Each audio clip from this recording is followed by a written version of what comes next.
আসসালামু আলাইকুম। সবাই কেমন আছেন? আশা করি সবাই ভালো আছেন। আজ আপনাদের জন্য নিয়ে এসেছি গল্পের ৫ নম্বর পর্ব। আশা করি গল্পটি আপনাদের ভালো লাগবে। তাহলে চলুন শুরু করা যাক।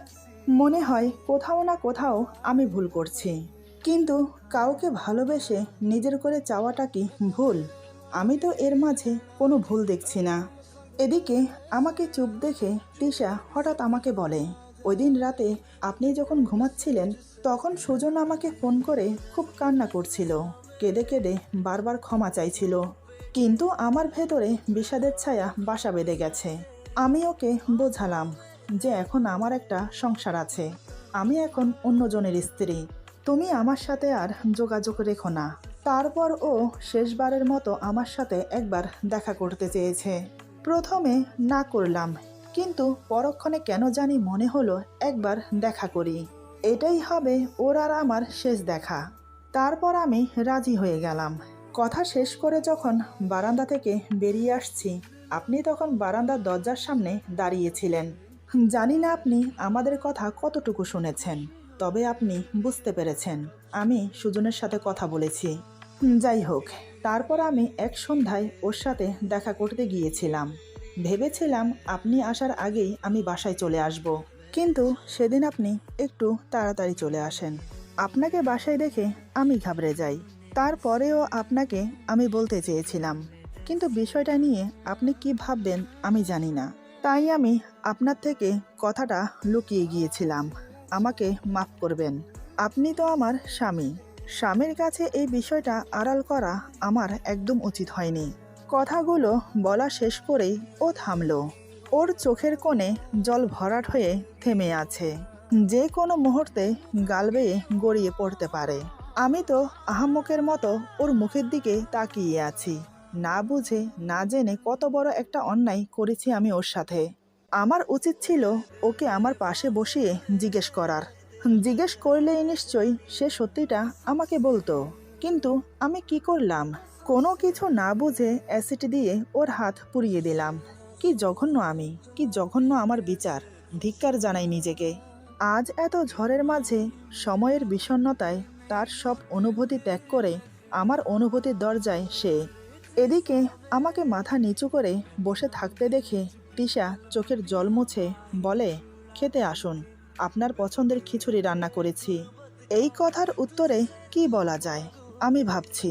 তার এই কথাগুলোর মাঝে নিঃশব্দ কান্নাগুলোকে আমি দেখতে পাচ্ছি। আমার মনের দেয়ালের চারপাশে বিষণ্ণতা গ্রাস করেছে, কিন্তু এই বিষণ্ণতা তৈরি করতে আমার তো কোনো দোষ নেই। শর্ত অনুযায়ী সে আমার, কিন্তু আমি তো তার সাথে চিট করিনি। চিট তো করেছে সুজন ওর সাথে। এখানে আমার কি দোষ?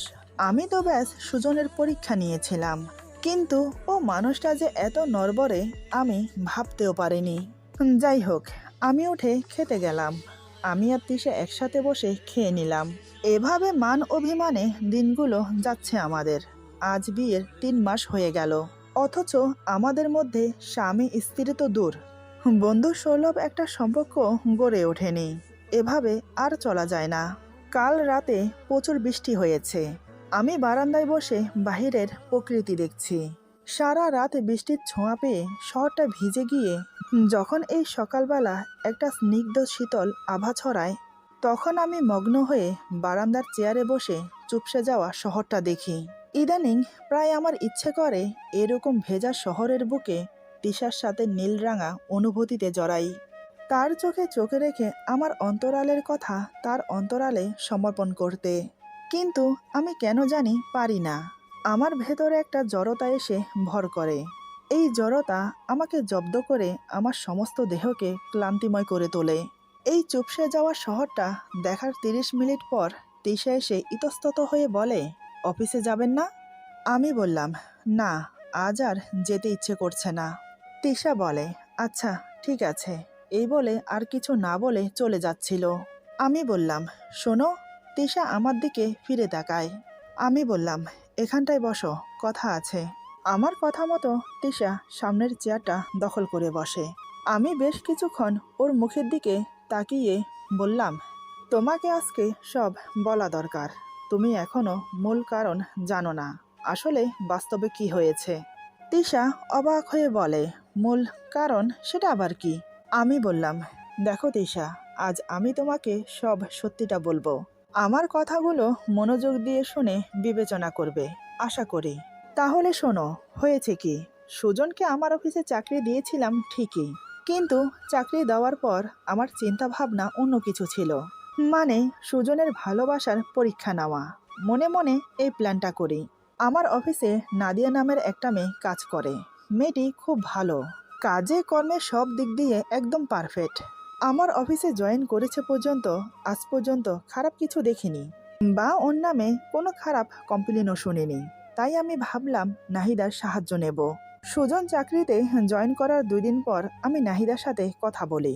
নাহিদাকে কি কি করতে হবে সব শিখিয়ে দেই। আমার কথা মতো নাহিদা আমাকে হেল্প করতে রাজি হয়ে যায়। তারপর থেকেই নাহিদার কাজ শুরু হয়ে যায়।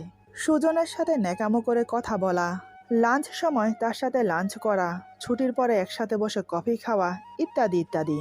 যদিও সুজন প্রথমে রাজি হতো না, কিন্তু কয়েকদিন এভাবে চলার ফলে সুজন রাজি হয়ে যায়।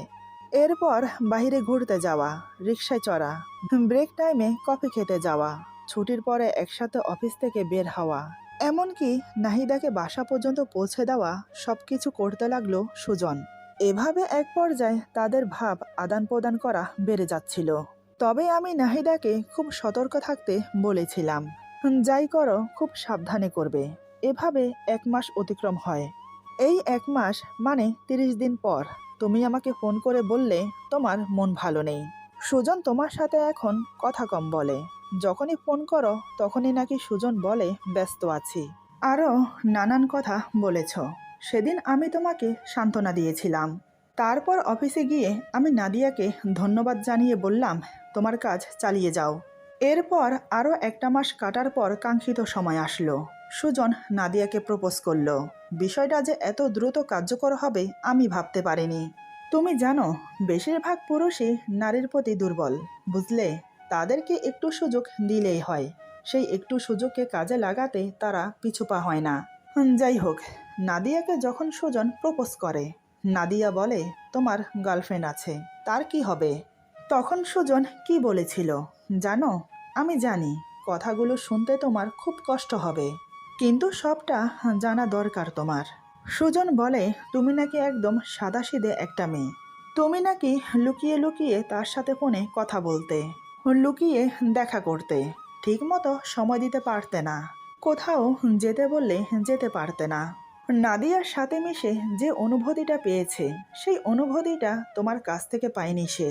তারপর থেকে সুজন তোমাকে ইগনোর করতে লাগলো, ফিরিয়ে দিল তোমাকে, ভেঙে দিল তোমার মনটা। কার জন্য? ওই 2 দিনের নাহিদার জন্য। 2 মাস একটা মেয়ের সাথে মিশে তোমার 3 বছরের ভালোবাসা ফিকে হয়ে গেল তার সামনে। তোমার বিশ্বাস, তোমার অনুভূতি, তোমার মন নিয়ে সে খেলেছে। যাই হোক, তারপর আমি আর একটু দেরি করিনি। নাহিদাকে ফাইনাল চালটা দিতে বললাম। নাহিদাও ফাইনাল চালটা ঠিকঠাক মতো দিল। সুজনকে নাহিদা বলে, একজন ভালো বন্ধু, ভালো কলিগ হয়ে তার সাথে মিশতে চেয়েছে, লাভার হয়ে নয়। এইটুকু বলে আমি থেমে গেলাম। তিশা চুপ করে আছে। আমি চেয়ার থেকে উঠে দাঁড়িয়ে আবার বললাম, বিশ্বাস করো, সুজন যদি এই পরীক্ষায় জিতে যেত তাহলে আমি সত্যি সত্যি তোমাদের বিয়ের ব্যবস্থাটা করে দিতাম। যার জন্য এত কিছু করতে যাব, তাকে তো একটু পরীক্ষা করতেই পারি আমি, তাই নয় কি? এরপর নাহিদা যখন সুজনকে ফিরিয়ে দিল, তখন সে কি করবে ভেবে পাচ্ছিল না। অফিসে তার অনুপস্থিতি বাড়তে লাগলো, আর এই অনুপস্থিতির জন্য তাকে চাকরি থেকে নকআউট করতে হলো। আমার এতগুলো কথা শুনে তিশা নীরবে কান্না করছে। সে ভাবতে পারছে না সুজন তার নামে এতগুলো কথা বলেছে, আর আমি এত বড় একটা প্ল্যান করব। তিশা এখন ধন্দে পড়ে গেছে। তিশা মনে মনে ভাবছে, কাকে ছেড়ে কাকে বিশ্বাস করব।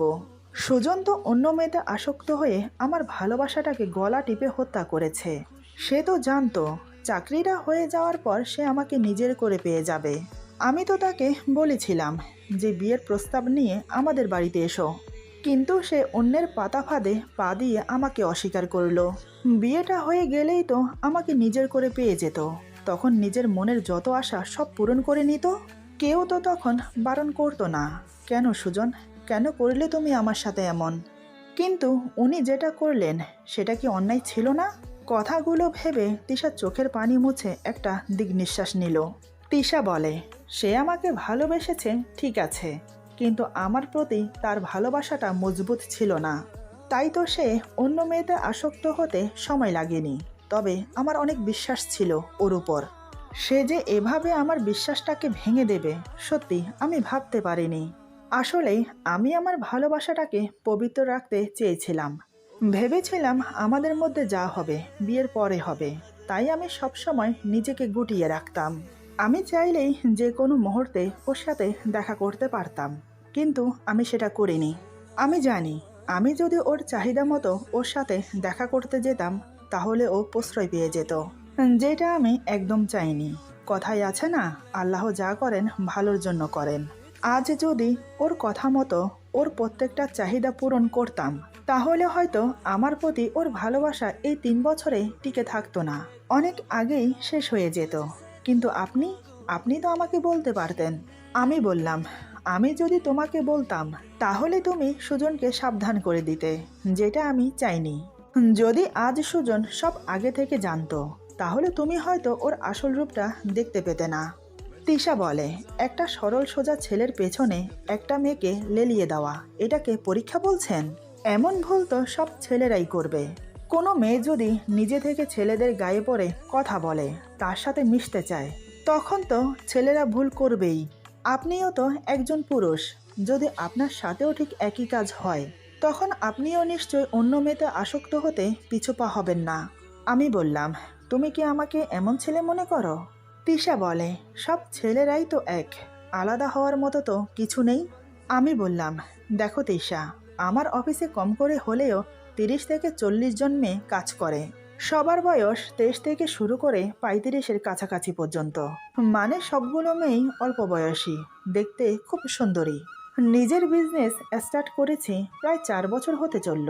4 বছর ধরে এই মেয়েগুলো আমার এখানে কাজ করছে। আজ পর্যন্ত কোনো মেয়ের দিকে ভালো করে তাকাইনি পর্যন্ত। বিশ্বাস না হলে তুমি অফিসে গিয়ে চেক করতে পারো। আমার কোনো আপত্তি নেই, চাইলে একবার কেন 1000 বার পরীক্ষা নিতে পারো, আমি কিছু মনে করব না। তিশা আমার কথা শুনে মনে মনে বলে, সত্যিই তো, মেয়েরা গায়ে পড়বে, ন্যাকামো করে কথা বলবে, গায়ে গা ঘেঁষবে, কিন্তু ছেলেরা তাতে সায় দেবে কেন? তিশা আমাকে বলে, আপনি ওর পরীক্ষা নিয়ে খুব ভালোই করেছেন। যদি আপনি এমনটা না করতেন তাহলে হয়তো ওর আসল রূপ আমার কাছে ধরা পড়তো না। যেটা বিয়ের আগে জানতে পেরেছি সেটা যদি বিয়ের পরে হতো তাহলে তো আমি সর্বহারা হয়ে যেতাম। আমি বললাম, আমি যদি ভুল করে থাকি তাহলে প্লিজ আমাকে ক্ষমা করে দিও। হয়তো আমি পরীক্ষাটা না নিলে তোমার ভালোবাসা তোমারই থাকতো। তিশা বলে, না না, এখানে আপনার কোনো দোষ নেই, সব কিছু ভাগ্য। আমার ভাগ্যে ও ছিল না, তাই আমি পাইনি। আমি বললাম, আমি জানি না কোনটা সত্য কোনটা মিথ্যে, তবে এভাবে জীবন চলে না তিশা। তুমি চাইলে আমরা আলাদা হয়ে যেতে পারি, মানে ডিভোর্স। যদি তুমি চাও তাহলে তুমি সুজনের কাছেও চলে যেতে পারো। দেখো, আমি চাই না আমাদের জীবনটা এভাবে ধূসরভাবে কাটুক, যে জীবনে আমি আলপনা খুঁজে পাই না। প্রতিদিন অফিস থেকে এসে তোমার মলিন মুখটা দেখতে বিশ্বাস করো আমার একটুও ভালো লাগে না। কেমন জানি নিজেকে অপরাধী অপরাধী মনে হয়। মাঝে মাঝে মনে হয় আমার জন্যই মনে হয় তোমার মুখের সব রং উবে গেছে। আমার কথা শুনে তিশা অবাক হয়ে তাকিয়ে থাকে আমার দিকে। ও কখনো ভাবতেই পারেনি আমি ওকে এই কথা বলবো।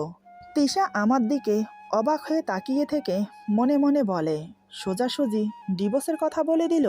সুজন আমার সাথে বিশ্বাসঘাতকতা করেছে অন্য মেয়েতে আসক্ত হয়ে, কিন্তু উনি আমাকে ডিভোর্স দিবে কেন বলছে? তিশা বলে, আমি কি নতুন করে কোনো অন্যায় করেছি? আমি বললাম, না, কেন বলো তো? তিশা বলে, বিয়ের পর থেকে প্রতিদিন সকালবেলা চা দিতে ভুলে গেছি। আমি বললাম, না। তিশা বলে, তাহলে কি সকালের নাস্তা বা কাপড় আয়রন করে দেওয়া বা আপনার অন্য কোনো কাজে কোনো গাফিলতি করেছি, বা আপনাকে ঠিকমতো রান্নাবান্না করে খাওয়াতে পারেনি, নাকি আমার রান্না আপনার ভালো লাগেনি? আমি বললাম, না, সবই তো ঠিক আছে, আমার থেকে তো মুখ ফুটে কিছু বলে দিতে হয় না। তুমি সব নিজে থেকেই করো, এখন এসব কেন জিজ্ঞেস করছো? হয়েছেটা কি? তিশা বলে, আমি কি কখনো বলেছি যে আমি আপনার সাথে থাকবো না, নয়তোবা আমি সুজনের কাছে যেতে চাই? আমি বললাম, না, কিন্তু হয়েছে কি বলো না আগে। এবার তিশা চিৎকার দিয়ে কেঁদে উঠে বলে, তাহলে আপনি আমার থেকে আলাদা হতে কেন বললেন? ডিভোর্স দেবেন কেন বললেন? সুজন আমার সাথে বেমানি করেছে, এখন আপনিও যদি আমাকে ছেড়ে দেন তাহলে আপনার আর সুজনের মধ্যে পার্থক্য কী রইল? আমি সাদাসিধা একটা মেয়ে, ঠিক আছে, কিন্তু আমার জীবনটা এত সস্তা না যে কেউ এসে ইউজ করবে তারপর ছেড়ে দেবে। আপনার থেকে আমি এটা আশা করিনি। আমি তো আপনার থেকে সময় চেয়েছি, কেন আপনি আমাকে এই কথা বললেন? কেন কেন? এই বলে ওড়না দিয়ে মুখ চেপে ধরে ফুপিয়ে ফুপিয়ে কান্না করতে থাকে। আমি শুধু বাকরুদ্ধ হয়ে ওর কান্না করা দেখে যাচ্ছি। আমি পুরোপুরি বিহ্বল হয়ে পড়েছি। আমি তো জাস্ট এমনি বলেছি। আমার এই কথা যে ওকে এতটা আঘাত দেবে বুঝতে পারিনি। আমি কিছুক্ষণ চুপ করে দাঁড়িয়ে ওকে কান্না করতে দিলাম। বেশ কিছুক্ষণ পর ওর মাথায় হাতে রেখে আমি বললাম, সরি, আমি বুঝতে পারিনি তুমি এতটা কষ্ট পাবে। আমি তো ব্যাস এমনি বলেছি। তিশা মুখ থেকে ওড়না সরিয়ে আমার চোখে চোখ রেখে বলে, এমনি বলেছেন? এমনি এমনি কোনো কিছু হয়? বা বলে কেউ? কি সুন্দর বলে দিলেন আলাদা হয়ে যাওয়ার কথা। আপনার মনে যখন এটাই ছিল তাহলে আমাকে বিয়ে করলেন কেন? না করলেই তো পারতেন। আমি আপনার থেকে কিছু লুকাইনি, সব কিছু বিয়ের আগে থেকে আপনি জানেন। জেনে শুনে আপনি আমাকে বিয়ে করেছেন, তাহলে এখন ছেড়ে দেবেন কেন বলছেন? আপনারা পুরুষেরা সবাই এক। কথাগুলো বলে আমাকে কিছু বলার সুযোগ না দিয়ে দৌড়ে রুমে চলে গেল। আমি শুধু ফেলফেল করে তাকিয়ে রইলাম ওর চলে যাওয়ার দিকে। বেশ কিছুক্ষণ পর আমি রুমে গিয়ে দেখি বালিশ বুকে নিয়ে তিশা খুব কান্না করছে। এটা দেখে আমার খুব খারাপ লাগছে। নিজের ভুলটা বুঝতে পারলাম আমি। কেন যে বলতে গেলাম আলাদা হয়ে যাওয়ার কথাটা, কি মতিভ্রম হয়েছে আমার কে জানে। বারবার এমন এমন কথা বলে ফেলি মুখ দিয়ে, যার জন্য পরে আমাকেই পস্তাতে হয়। এখন কি করে ওকে শান্ত করব আমি? ইচ্ছে করছে বুকের সাথে শক্ত করে জড়িয়ে ধরে ক্ষমা চাই, কিন্তু ওকে স্পর্শ করার অনুমতি এখনো আমাকে দেয়নি। তাহলে এখন কি করব? এদিকে তিশা খুব জোরে জোরে কান্না করেই যাচ্ছে, যেটা আমি আর সহ করতে পারছি না। ও তো আমার স্ত্রী, ও আমাকে অনুমতি না দিক তাতে কি হয়েছে? স্বামী হিসেবে আমার অধিকার আছে ওর উপর। এবার আমি খাটের উপর উঠে ওর পাশে কাত হয়ে শুয়ে ওর মাথায় হাত বুলিয়ে বললাম, সরি, আর কখনো বলবো না, প্লিজ আর কান্না করো না। কিন্তু না, সে কান্না করেই যাচ্ছে। এতক্ষণ ওর থেকে কিছুটা দূরত্ব বজায় রেখেছিলাম আমি। যখন দেখলাম ও কথা শুনছে না, তখন ওকে বুকে টেনে নিলাম। আমি বললাম, ক্ষমা করে দাও, তোমাকে দেওয়া কথা রাখতে পারলাম না, কিন্তু আমার যে কিছু করার নেই। তোমাকে এভাবে কান্না করতে দেখে নিজেকে ধরে রাখতে পারছি না। আমার ভুল হয়ে গেছে, কথা দিচ্ছি আর কখনো এমন কথা মুখ দিয়ে বের করব না। তোমার যত সময় লাগে তত সময় নাও, আমি আর কিছু বলবো না। এই দেখো, আমি কানে ধরছি, প্লিজ এবার কান্না বন্ধ করো। তিশা নিজেকে ছাড়ানোর বদলে আমার বুকে মুখ ডুবিয়ে কান্না করতে থাকে। হয়তো এই সময়টা কারোর সঙ্গ প্রয়োজন ছিল ওর, তাই হয়তো আমার বুকে সে আশ্রয় খুঁজেছে। আরও বেশ কিছুক্ষণ কান্না করে থেমে গেল, তবে কান্না করতে করতে হিঁচকি উঠে গেছে। চোখের পানি, নাকের পানি সব আমার টি শার্টে লেগে গেছে। তারপরেও আমি ওকে বুকে জড়িয়ে ধরে আছি। আরও বেশ কিছুক্ষণ সময় এভাবে কেটে গেল। আমি ভাবলাম সব কিছু নর্মাল হয়ে গেছে, কিন্তু না। তিশা স্বাভাবিক হতেই নিজেকে ছাড়িয়ে নিয়ে হঠাৎ বলে, আপনি কোন সাহসে আমাকে স্পর্শ করেছেন? আমি না আপনাকে না করেছি আমাকে স্পর্শ না করতে? আর কতবার বলবো যে আমার সময় লাগবে? আমি বললাম, না মানে। তিশা বলে, কি মানে করছেন বলুন তো? একটু আগেই তো আমাকে ছেড়ে দেওয়ার কথা বলেছিলেন, তাহলে এখন স্পর্শ করছেন কোন সাহসে? আমি চুপচাপ মাথা নিচু করে বসে আছি। ওর প্রশ্নের কোনো উত্তর দিতে পারছি না। তিশা বলে, কি হলো, কথার জবাব দিচ্ছেন না কেন? আমি বললাম, দেখো, তুমি যেমনটা ভাবছো তেমন কিছু না। তুমি কান্না করছিলে তাই আমি। আবার আমার কথা শেষ হতে দিল না। তিশা বলে, আমি কান্না করছিলাম, তাই সেই সুযোগটা কাজে লাগাচ্ছিলেন কি, তাই তো? আমি বললাম, তিশা, তুমি এটা ভুলে যেও না, আমি তোমার স্বামী। তোমার উপর আমার সম্পূর্ণ অধিকার আছে। তুমি আমার সাথে এমন ব্যবহার করছো, মনে হচ্ছে আমি বাহিরের কেউ। আমি ভুলে কথাটা বলে ফেলেছি, তার জন্য বারবার সরি বললাম, ক্ষমা চাইলাম। আর তুমি কিনা আমাকে যা ইচ্ছে না তাই বলে যাচ্ছ। কি হয়েছে তোমার? তুমি এমন করছো কেন? আমার ধমক খেয়ে তিশা চুপ হয়ে গেল। জানালার পাশে চেয়ার রেখে চুপচাপ বসে পড়ল। আমিও আর ওকে কিছু বললাম না। বুঝতে পারলাম ধমক দেওয়াতে ভয় পেয়েছে। সারাদিন না খেয়ে কান্নাকাটি করে সময় কাটালো। আমিও ওর সাথে রাগ করে খেলাম না কিছু। রাতেও যদি না খেয়ে থাকে মেয়েটি তাহলে অসুস্থ হয়ে পড়বে। তাই আমি বাধ্য হলাম বলতে। তিশা সোফায় শুয়ে আছে। আমি বললাম, রাত হয়েছে, এসো খাবে। তিশা বলে, আমার খিদে নেই, আমি খাবো না। আমি বললাম, দেখো, এমনিতেও আমি তোমার উপর রেগে আছি, তাই আমার রাগটা বাড়ানোর চেষ্টা করো না। তাই বলছি চুপচাপ খেতে আসো। দেখলাম কাজ হলো। চুপচাপ উঠে খাবার গরম করছে। তারপর রাতের খাওয়া দাওয়া করে দুজন ঘুমোতে চলে এলাম। আগের মতো ঠিক মাঝখানে বালিশ দিয়ে দুজন দুই পাশে শুয়ে পড়লাম। দুজনের চোখে ঘুম নেই। আমি ভাবছি তিশার কথা, আর তিশা ভাবছে তার অতীত। একসময় ভাবতে ভাবতে তিশা ঘুমিয়ে পড়ল, কিন্তু আমি ঘুমাইনি। আমি তো তিশা ঘুমানোর জন্য অপেক্ষা করছিলাম, কারণ আজ ওকে খুব কাঁদিয়েছি আমি। একটু বুকে নিয়ে আদর না করলে মন শান্তি হবে না। দেখলাম তিশা হালকা নাক ডাকছে। তখনই বুঝতে পারলাম ও ঘুমিয়ে গেছে। এবার আর দেরি করা যাবে না, কারণ আমি আর ধৈর্য ধরতে পারছি না। আস্তে আস্তে মাঝখানের বালিশগুলো সরিয়ে ওর পাশে গিয়ে ওকে জড়িয়ে ধরলাম। আজ একটু জোরেই চেপে ধরেছি। মোট কথা, ওর বুকের মাংসপিণ্ড দুটো আমার বুকের সাথে চেপে আছে, যেটা আমি বেশ অনুভব করতে পারছি। বেশ কিছুক্ষণ ওর গালের সাথে গাল ঘেঁষে আলতো করে চুমু দিলাম গালে। আস্তে করে ওর নিচের ঠোঁট আমার মুখে নিয়ে হালকা কামড় দিলাম। তারপর কয়েকবার আলতো করে চুমু খেলাম ঠোঁটে। আজকে শরীরের